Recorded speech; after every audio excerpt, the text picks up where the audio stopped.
Olá pessoal, que bom que vocês estão aqui. Eu sou Glaucia Kerr, sou neuropsicóloga, trabalho aqui na Clínica Mosaico, onde gravamos a série Sinais de Autismo.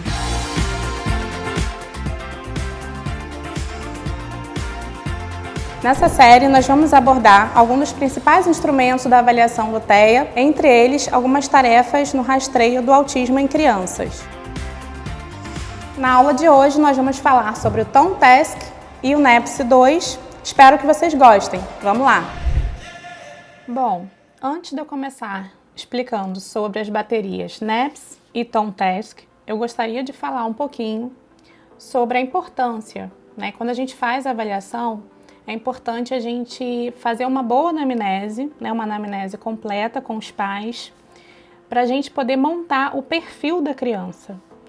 A partir daí, da anamnese, a gente vai poder ter dados da parte comportamental da criança, da parte afetiva, da personalidade, e tudo isso vai fazer com que a gente monte um perfil mais completo, e a partir desse perfil, a gente consegue fazer uma associação também com as respostas que esses testes vão apresentar para a gente. O diagnóstico do autismo ele é feito de forma clínica. A partir da década de 80, alguns instrumentos começaram a ser produzidos para facilitar o diagnóstico do autismo. As vantagens que a gente pode observar com esses instrumentos, com a construção desses instrumentos, é que a gente reduz a subjetividade do avaliador, a gente começa a ter a parte psicométrica, a gente consegue medir através desses instrumentos, não só através da observação, através da opinião da parte clínica, mas a gente consegue somar isso à parte psicométrica dos testes. Uma outra vantagem é a gente conseguir acompanhar a evolução dessas crianças na escola, porque através do resultado desses testes nós conseguimos identificar onde essa criança está tendo mais dificuldade, se é na parte de socialização, na parte de linguagem, e a gente consegue direcionar melhor para a escola aonde essa criança precisa ser mais trabalhada. A bateria Tom Task é utilizada em crianças de 3 a 8 anos e ela tem 3 níveis para serem avaliados, que é o nível básico, o nível intermediário e o nível avançado.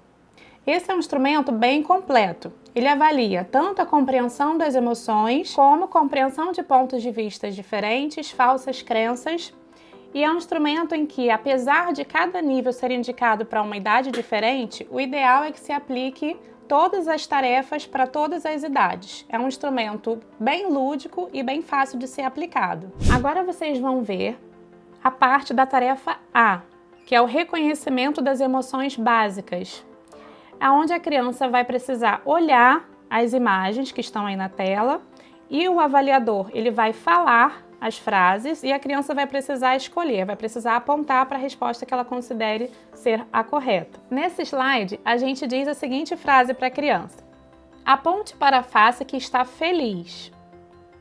Logo depois, aponte para a face que está triste. No próximo, aponte para a face que está brava. E aponte para a face que está assustada. Nessa primeira tarefa, a criança vai precisar fazer esse reconhecimento das emoções e o avaliador vai poder perceber se ela tem essa capacidade de estar reconhecendo ou se ela apresenta alguma dificuldade para reconhecer as emoções. No próximo slide é a Bia. Então a gente fala a seguinte frase para a criança: esta é Bia e Bia quer uma bolacha para comer. O que Bia quer? Então, nesse slide, a criança vai precisar apontar para a melhor resposta, a resposta que ela considera que seja ideal nesse caso. E aí vem a pergunta: como Bia vai se sentir se ela conseguir uma bolacha? E aí a gente já entra na compreensão das emoções, que é a tarefa B. A criança vai precisar compreender, não só reconhecer, como ela passa a compreender também como que a Bia vai se sentir se ela receber o que ela tanto quer. O próximo slide é o da Patrícia. Essa é a Patrícia. Esta manhã, Patrícia viu seus óculos em cima da mesa. Agora ela quer os seus óculos. Onde Patrícia pensa que os seus óculos estão? Então, nesse momento, a gente está avaliando o ponto de vista da criança. Se ele consegue se colocar no lugar da personagem, se ele consegue ter o ponto de vista de entender aonde que a Patrícia pensa que estão os seus óculos, e não aonde realmente estão os óculos. O próximo slide é da tarefa D, compreensão de pontos de vista diferentes.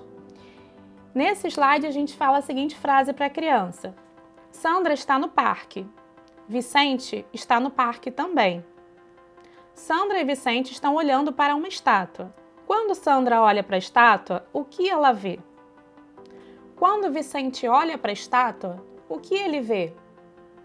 Nesse momento, a criança vai precisar também se colocar no lugar do outro, entender o ponto de vista do outro, e ela vai precisar responder de acordo com a visão que Sandra ou Vicente têm da imagem da estátua. Próximo slide, a tarefa E, que avalia a ação orientada para a percepção.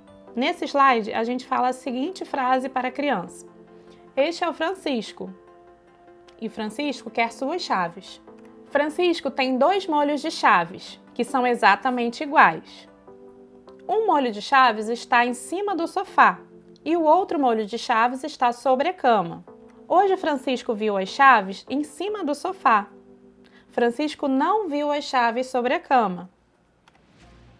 Onde Francisco vai procurar as chaves? E essa pergunta é feita à criança e ela vai precisar apontar qual é a figura que ela considera que seja a melhor resposta.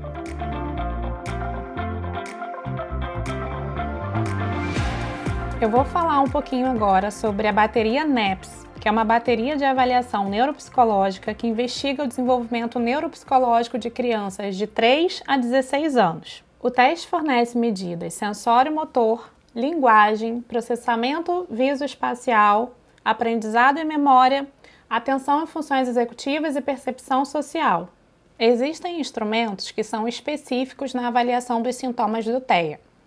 A bateria NEPS, ela tem alguns subtestes que avaliam os especificadores desse diagnóstico. Por exemplo, o subteste Teoria da Mente do NEPS avalia, como o nome já diz, o processamento da teoria da mente. No entanto, nós sabemos que a avaliação do processamento da teoria da mente não é necessário para excluir ou confirmar um diagnóstico de autismo, mas ela auxilia bastante na identificação das dificuldades que a criança apresenta.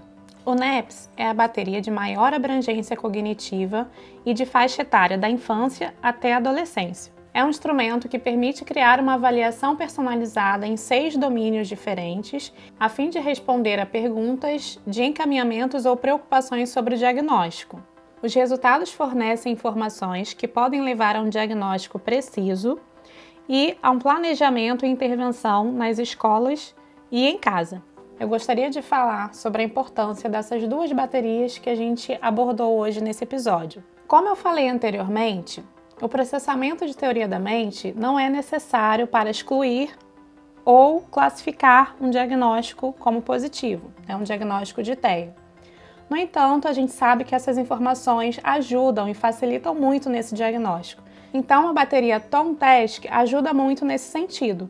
Já a bateria NEPS fornece informações muito importantes na área da linguagem, que é o chamado especificador do diagnóstico, em que a gente avalia características que não competem aos instrumentos de avaliação específica.